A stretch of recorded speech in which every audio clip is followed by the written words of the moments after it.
Los Angeles Dodgers, is Nolan Arenado the missing piece or a risky move? Hey, Dodgers fans! How's everyone feeling about the team right now? After a season of highs and lows, the Dodgers find themselves at a pivotal moment.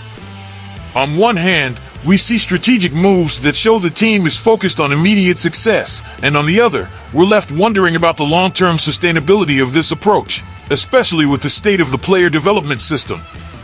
So today, we're going deep into the departure of Gavin Lux, the current state of the farm system, and the big question, is Nolan Arenado the missing piece, or is this trade just too risky? Let's break it all down. But first, make sure you smash that like button, share this video with fellow fans, and subscribe to the channel to stay updated on everything Dodgers. Let's dive in. The decline of the Dodgers farm system.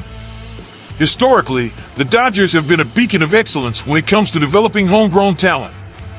Their system has produced stars like Clayton Kershaw, Corey Seager, and even Cody Bellinger, all of whom played a huge part in the Dodgers' success in recent years. But recently, there's been a noticeable shift.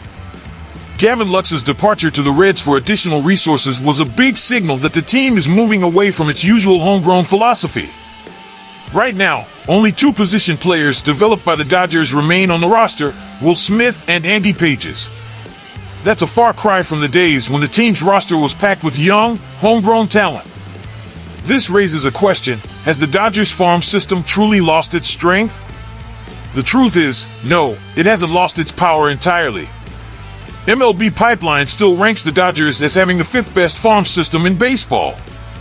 But the bigger issue is, where are the results? Players like Diego Cartaya, Michael Busch, and Miguel Vargas were highly touted, yet they haven't quite met the expectations at the MLB level. It's starting to feel like the system is more about potential than actual impact. Take the Detroit Tigers, for example. Despite not having the same massive budget as the Dodgers, they've managed to build a competitive team with homegrown talent. They made it to the ALDS in 2024, led by a young core of players they developed internally. It's a clear sign that a strong farm system can still create a competitive team even without endless financial resources. But for the Dodgers, the clock is ticking. Their farm system has plenty of promise, but we need to see more results soon. The Dodgers' approach: young talent as trade chips. One of the things that makes the Dodgers unique is their willingness to use their young prospects as trade chips. Instead of letting young players grow within the organization, the team often sends them out in blockbuster trades to acquire established stars. While it's thrilling to see superstars like Mookie Betts and Freddie Freeman come to LA, this strategy begs the question: is it sustainable? How many future All-Stars have the Dodgers potentially let go by prioritizing instant results over long-term growth? It's a gamble every time the team sends a top prospect elsewhere. And we've seen that not all trades pan out. Some don't work as expected, and the team loses crucial young talent. For example, players like Yordan Alvarez, traded to the Astros for Josh Fields, and Alex Verdugo, part of the Mookie Betts deal, were both traded by the Dodgers in key moves. While Betts has obviously been a great addition, what if Alvarez and Verdugo had remained in LA? Would the Dodgers have had a different trajectory with that added depth? The big possibility: Nolan Arenado. Now, let's talk about the potential game changer for the Dodgers, Nolan Arenado. Arenado is one of the best defensive players of his generation. He's won 10 Gold Gloves and been selected to 8 All-Star games. But here's the thing: Arenado's recent performance has raised some eyebrows. His OPS dropped to .719, and even his defense, which has been his hallmark, showed slight decline. So, the question becomes, is Arenado still the superstar he once was, or is this a risky move for the Dodgers?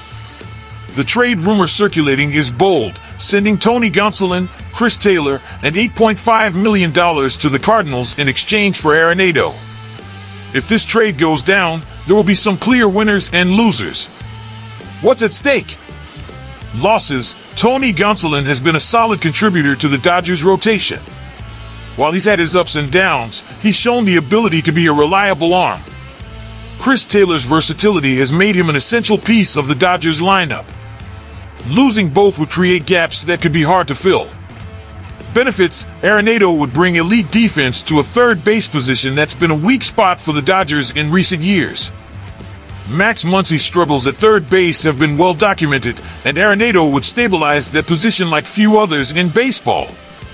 But the trade isn't without its consequences. If Arenado comes to LA, there could be ripple effects across the roster. For example, moving Muncy to second base could limit opportunities for younger players like Michael Busch and Miguel Vargas.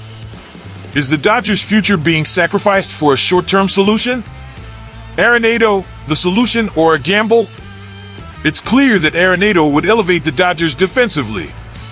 Even in a down year, he was still one of the best defenders in the league. His bat may not be at the level it once was, but with the Dodgers lineup, he wouldn't need to carry the offense. His glove would be a huge upgrade at third base, and with LA's pitching staff, this could be a dangerous team come playoff time. But here's the big question: is the cost of this trade worth it? Losing Gonsolin and Taylor would hurt the Dodgers, both now and in the future. Plus, Arenado has a hefty $64 million left on his contract for the next 3 years. Is this the best financial decision? What does this mean for the Dodgers' future? The trade could put the Dodgers in win-now mode, but it could also stunt their long-term growth. The young players in the system are the future of the franchise, and moving them could be a risky play if Arenado doesn't return to his previous level of performance. For Dodgers fans, this is the ultimate question. Do you want to go all in now, or do you want to keep developing talent and build a sustainable future? Will Nolan Arenado be the piece that puts LA over the top, or will he be a risky move that costs the team's future? What do you think, fans? I want to hear from you. Would this trade for Nolan Arenado be the right move for the Dodgers? Is he the missing piece to push the team over the top, or is this too big of a risk for a team that's built on its young talent? Let's discuss this in the comments below. Make sure to share this video with your fellow Dodgers fans, and don't forget to subscribe to the channel for all the latest updates and analysis. Let's build the largest Dodgers fan community out there. Thanks for watching, and as always, go Dodgers! Blue Heart Baseball.